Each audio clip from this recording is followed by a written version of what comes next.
Ya, Mas Juno, saya lanjutin ya.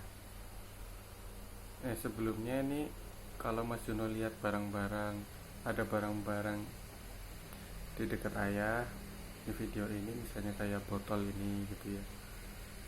Ini ayah bukan iklan, bukan apa, tapi ayah pengen ngasih tahu barang-barang yang Mas Juno pakai dulu ya.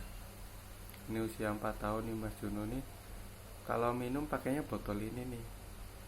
Ya, jadi diisi penuh. Nah, terus kalau malam tuh Mas Juno tengah malam haus bangun, nyarinya botol ini, dibuka gini ya, gitu terus minum, klek klek klek klek klek. Minumnya Mas Juno tuh banyak, makanya kita kasih botol. Dan dari awal Mas Juno pakainya nggak pakai dot, nggak pernah pakai dot, langsung pakai gelas terus botol tuh ya. Ini hadiah dari kantor. Terus lanjut ya Mas ya. Kenapa sih ayah tuh perhatian banget, maksudnya concern banget ya terhadap pendidikan anak gitu. Kepengen banget Mas Juno dan adik-adik Mas Juno nanti tuh jadi orang-orang yang berkualitas gitu ya. Kenapa sih? Ya jelas ya, anak sendiri ya sayang ya, karena sayang gitu kan. Cuman kalau pengen dijabarin lagi, sebenarnya ayah tuh sayang ke anak tuh ada 4 alasannya. Ada 4 alasan kenapa ayah tuh perhatian banget sama kualitas anak gitu. Yang pertama nih, kalau dilihat dari hubungan ayah dengan Tuhan ayah ya, Allah Subhanahu wa taala, Tuhan umat Islam. Yang jelas anak itu kan titipan Allah ya. Bentar ya Mas ya. Nah.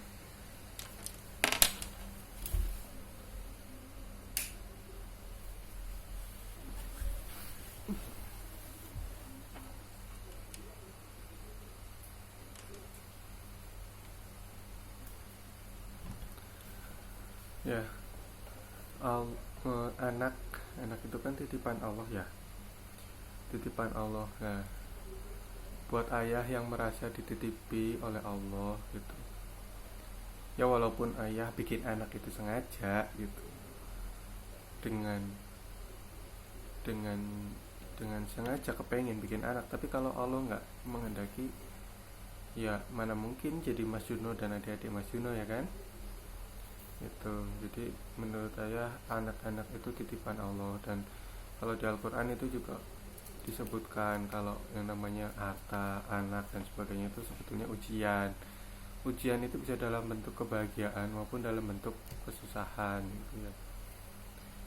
Jadi buat ayah anak itu titipan, maka kalau ya kayak kita dititipi barang gitu kan, ya harus dirawat dengan baik, dengan benar, supaya yang menitipkan barang itu senang gitu kan.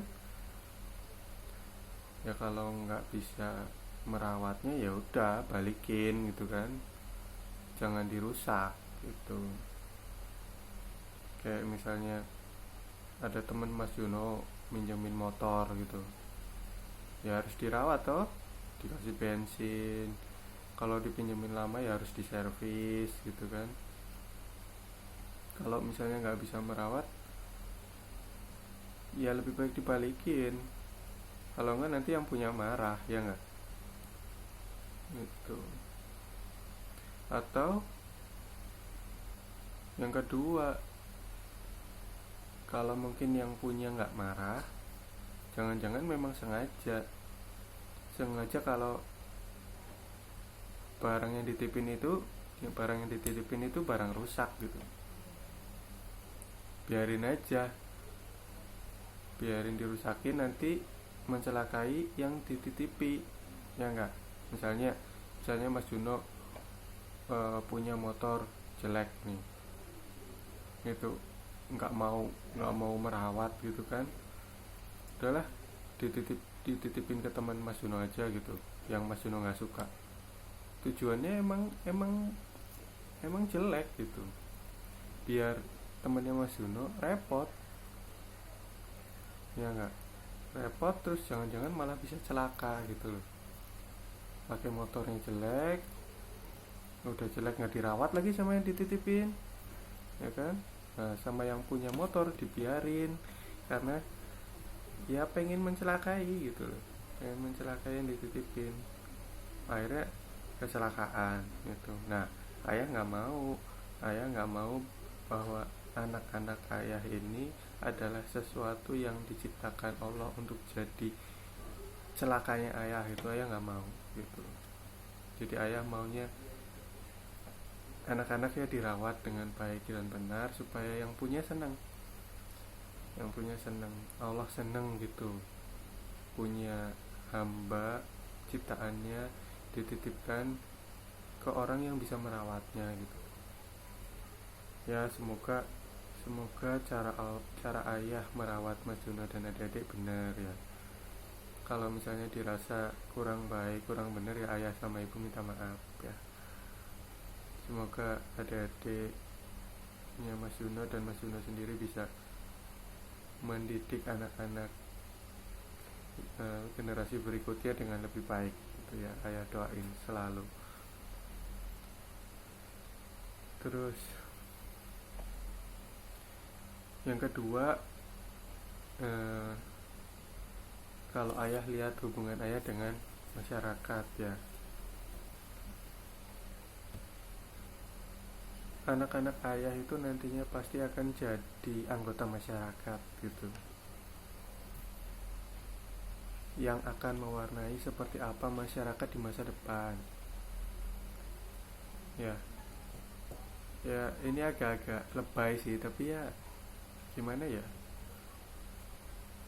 ayah baru membaca bukunya Raden Ajeng Kartini. Ayah nggak tahu di zamannya Mas Juno nanti masih ada nggak peringatan Hari Kartini ya. Hari Kartini yang terkenal adalah buku Habis Gelap Terbitlah Terang gitu ya. Ayah baru baca buku itu dan ternyata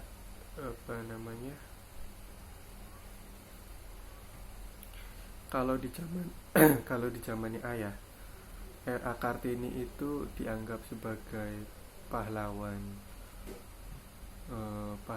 emansipasi wanita, perjuangan hak-hak wanita supaya sama dengan laki-laki gitu. Setelah ayah baca bukunya, ternyata R.A. Kartini bukan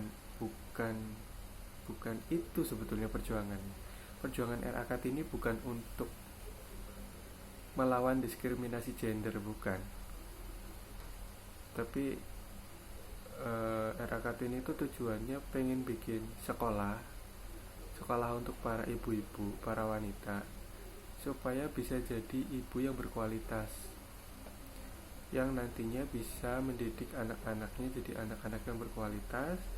Terus jadilah generasi yang berkualitas, jadi Indonesia makin berkualitas. Dulu itu Indonesia masih dijajah Belanda. R.A. Kartini kepengin Indonesia itu punya orang-orang yang berkualitas supaya bisa lepas dari penjajahan Belanda itu. Bagaimana caranya R.A. Kartini punya sekolah kalau buat sekolah aja susah itu, karena ada diskriminasi gender. Maka R.A. Kartini berjuang melawan diskriminasi gender supaya bisa bikin sekolah. Bukan, R.A. Kartini bukan hanya sekedar sebagai hanya untuk melawan diskriminasi gender, hanya untuk emansipasi wanita, bukan. Kalau dia cuma untuk memperjuangkan hak-haknya agar sama dengan lelaki, maka dia akan berjuang untuk sekolah, kemudian jadi pejabat. Ayahnya itu bupati, kakak-kakaknya banyak jadi bupati. Kalau dia pikirannya hanya untuk emansipasi wanita, maka cita-citanya jadi bupati juga, minimal supaya sama ya toh, laki dan perempuan. atau jadi pedagang yang sukses gitu kan, pebisnis, business woman. Nyatanya enggak.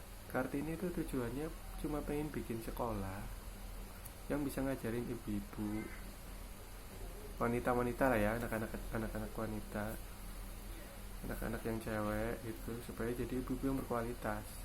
Makanya RA Kartini, walaupun dalam perjalanan hidupnya yang cuma 24 tahun itu sudah sempat punya kesempatan untuk bisa sekolah di Belanda, dia nggak ambil. Dia lebih memilih sekolah di Jakarta. Dan itu pun nggak selesai karena dia kemudian menikah. Kalau dia tujuannya emang emansipasi wanita, nggak mungkin dia mau menikah. Dia pengen selesaiin sekolah, ya kan? Dan dia memilih untuk menikah. Dan dia bahagia untuk menikah itu. Jadi kalau orang bilang RA Kartini itu melawan tradisi untuk menikah, salah ya. Kartini itu melawan tradisi perjodohan yang berdasarkan hanya politis. RA Kartini itu menikah dengan duda Bupati Jepara kalau nggak salah ya, Bupati Jepara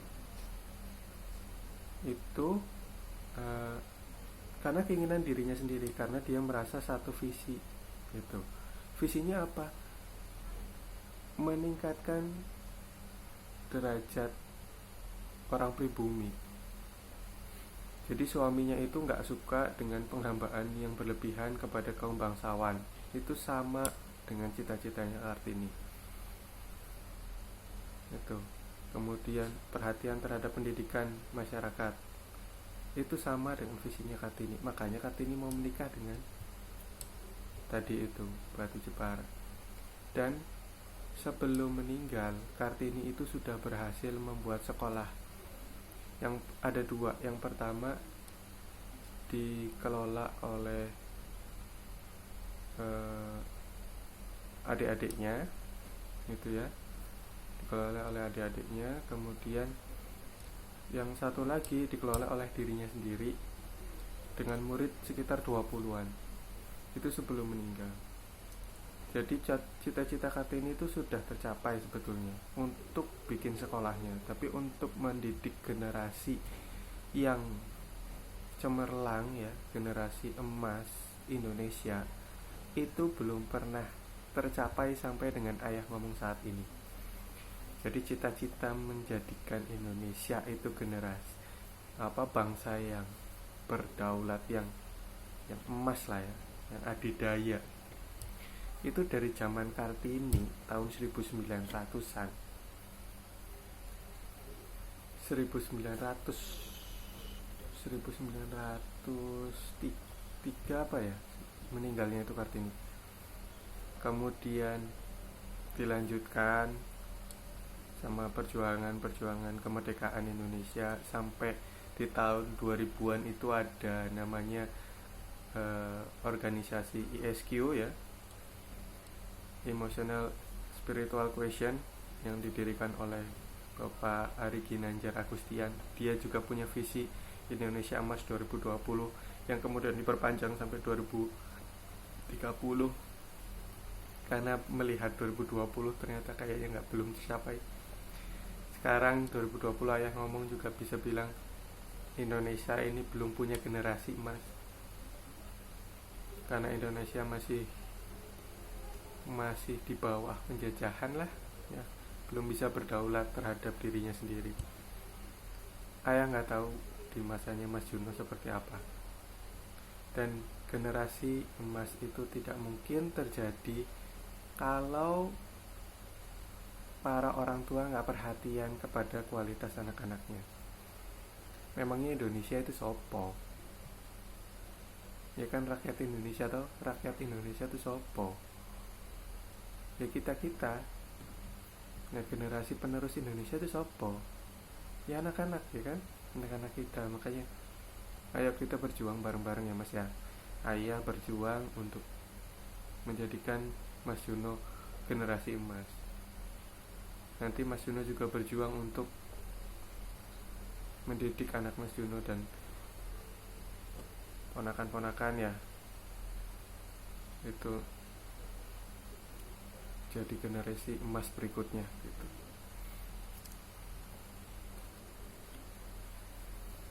Selain itu juga ya, di Islam itu kan ada larangan untuk meninggalkan turunan yang lemah.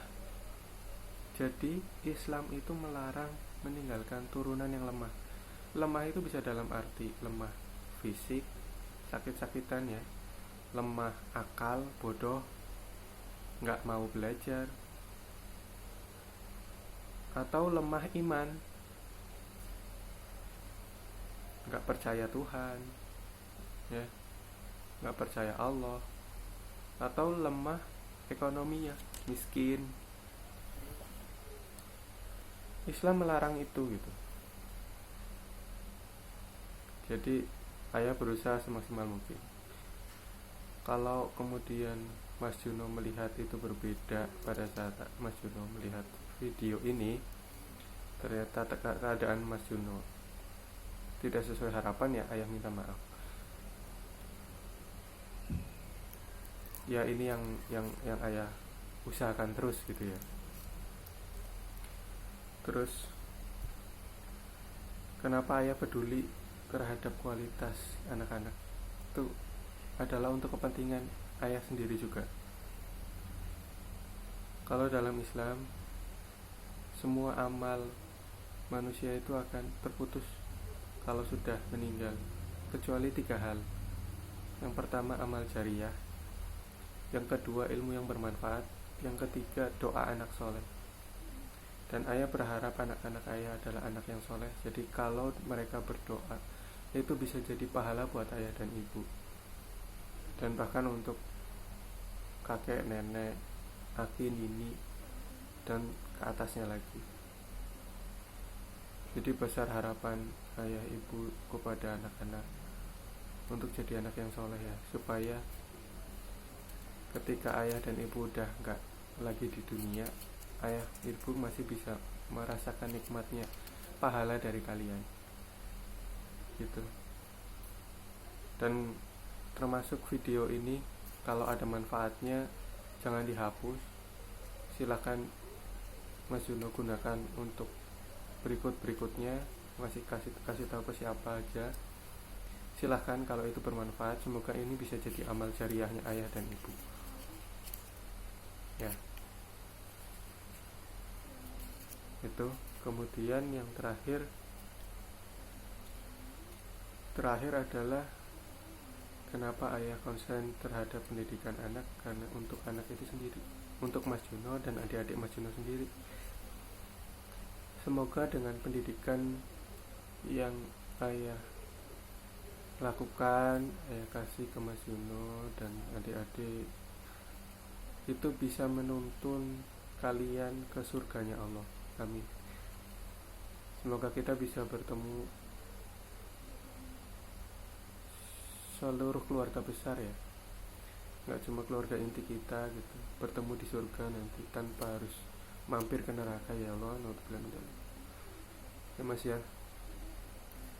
Jadi itu kenapa ayah konsen banget ke pendidikan anak, karena ayah sebagai ciptaan Allah, karena ayah sebagai anggota masyarakat, karena ayah peduli terhadap nasib ayah sendiri nanti di akhirat, sama ayah juga peduli terhadap nasib Mas Juno dan adik-adiknya Mas Juno di akhirat ya. Semoga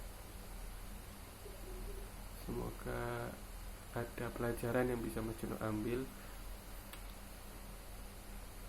Silakan ditingkatkan lagi kalau apa yang ayah lakukan ini kurang gitu